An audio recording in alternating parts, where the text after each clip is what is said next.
Hi everyone, my name is Ashley Anderson and I'm going to be talking about general anxiety disorder in infants and early childhood, and I'm also going to talk about some of the effective interventions that are often used to help children cope with general anxiety disorder. So first off, what is general anxiety disorder? General anxiety disorder is a type of anxiety disorder where the child has excessive fears that often are about a wide variety of things. So, general anxiety disorder is also referred to as GAD, so I'm going to use those interchangeably throughout the presentation. And the main difference between general anxiety disorder and other types of anxiety disorders, such as social or separation anxiety disorders, is that in other types of anxiety disorders, the fears are often external, and in general anxiety disorder, the fears are often internal. So, the fears in general anxiety disorder are often irrational and very excessive, and most children with general anxiety disorder don't even realize that they're being irrational. That's just exactly how they feel, and they need a lot of reassurance. So, general anxiety disorder is pretty common in children birth to 5, and it often predicts other mental health illnesses later in the child's life. But although it's pretty common, it often goes very underdiagnosed in children. And it goes underdiagnosed because it just gets the fears that the children have just get dismissed as normal, or it's okay because they're children, and no one really takes their fears seriously until it actually becomes a problem. So, what is the diagnostic criteria for general anxiety disorder? So, a child must have anxiety that is out of their control, anxiety that is focused on many different areas, and anxiety that causes significant distress to the child. Some symptoms that the child might have or feelings that they might have with general anxiety disorder include restlessness, fatigue, loss of focus. Another one is irritability or insomnia or muscle tension. Those are all symptoms that the child might have if they're struggling with general anxiety disorder. Also, one of the last diagnostic criteria is that these symptoms and the feelings that the child has must be present more days than they are not, and they also must be present over the last 6 months in order to receive the diagnosis. So when I was doing my research for the first two papers, I found some risk and protective factors that really interested me when dealing with general anxiety disorder. And some of the risk factors vary greatly from child to child. But one study that I read found that the number of siblings that a child had at home also correlated with their likelihood of getting general anxiety. So the more siblings that they had at home, the more likely that they were to develop general anxiety disorder, was what the findings from one study I read were, which I thought was pretty interesting. And then another risk factor that's associated with general anxiety disorder is that children who come from low economic families or uh, other families that can't provide resources or access to resources that the child might need, those children are more at risk for developing general anxiety disorder just because they don't have the resources that they need to help them cope with this illness. So, on the flip side, some protective factors that are associated with general anxiety disorder include talking to your children. That was the number one thing that I found when doing my research, is to just talk to the children about what they're feeling, why they're feeling that, why it's okay to feel angry, sad, upset, scared, worried. All of those feelings are okay in early childhood, and to just talk about why they're feeling that and what might be causing that. Another protective factor that I found in a study that I was reading was that when children lived with both parents, their likelihood of getting or developing general anxiety disorder decreased compared to when children lived just with one parent. So I thought that was really interesting that the number of parents in a household could also influence whether the child gets general anxiety, or not gets, but develops general anxiety disorder or not. Moving forward, some of the effective interventions that are used with general anxiety disorder most commonly include the psychotherapeutic element, the pharmacological element, and support from family and other people.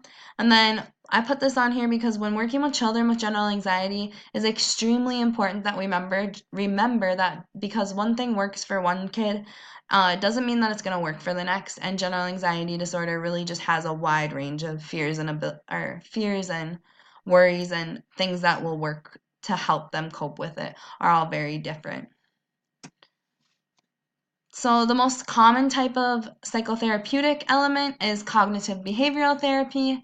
And in cognitive behavioral therapy, the behavioral therapist will teach the child to recognize their triggers of what causes their anxiousness and develop things that can help them cope with these anxious feelings. And this is, again, one of the most common types of interventions used to help treat general anxiety disorder. Medications prescribed by a doctor are also a pretty common way to treat general anxiety disorder. And common medications to treat general anxiety include antidepressants, buspirone, and benzodiazepines. I'm not really sure if I said the last two right, but antidepressants are definitely the most common used to treat general anxiety disorder, and the other two are used on more of a long-term or short-term plan for treating general anxiety disorder. So one of the most common things and the most beneficial and well-researched ideas is that using medication along with the psychotherapeutic elements, such as cognitive behavioral, will definitely benefit the child best in treating their general anxiety. So using the two paired together will benefit the child the most, but they can also be used separately too. So moving into the inclusive classroom, strategies that teachers can use to help children in their class with general anxiety disorder include utilizing smaller group time throughout the day. This just is really less stressful for the kids to be in a big group and to have to talk in front of a lot of people. Just by using the smaller group, they'll feel more comfortable, probably less anxious, and that could really help them. And then another strategy is include positive self-talk in your classroom. So I found this one really interesting, and it just said like to, as the teacher, to tell the children, not just with general anxiety, but all of the children, to try and don't let them say I can't, and encourage them to try, and you could try with them and just encourage them to say nice things about themselves and their peers. And then lastly, teachers should just be supportive in all aspects of the child's life. So they should ask, how's their day going? How was their night last night? What did they do this weekend? Just be interested in what the child has to say, and that shows them that you're there for them, and will probably make them feel less anxious about going to class and going to school if that's what part of their anxiety is about.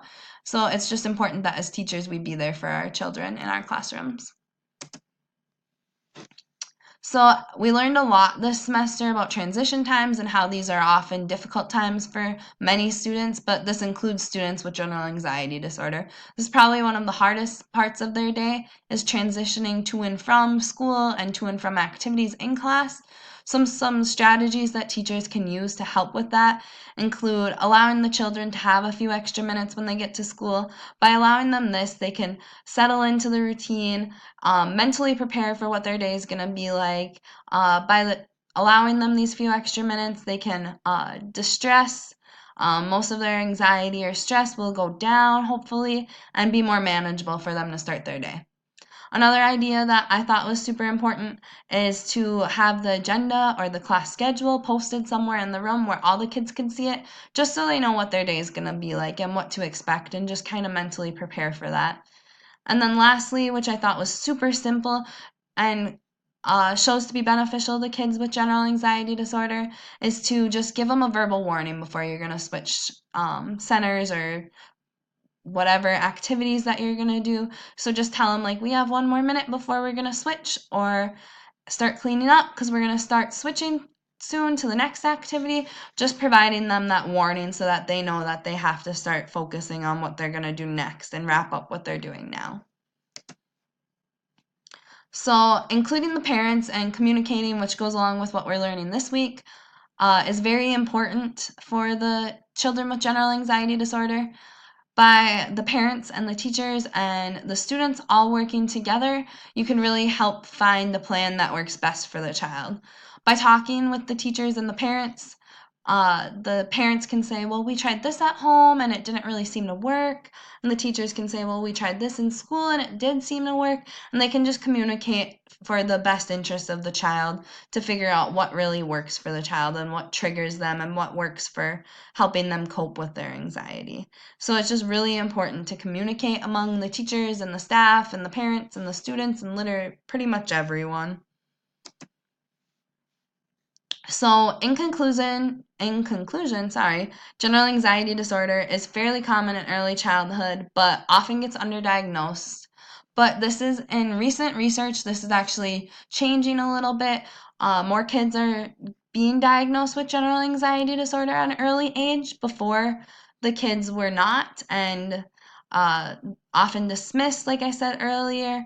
But now they're finding that the symptoms that children report at a young age are the same as symptoms that older children report, adolescents report, adults even report. So it's important to know that this is still needs a lot of room for research, but it is changing and has improved lately. And then lastly, I want you to remember that general anxiety disorder differs a lot from various people, and it can help children and to know what triggers them, and just know that each child is really different in what uh, they feel and what their anxiety is about. So thanks for listening to my presentation, and it was a great semester.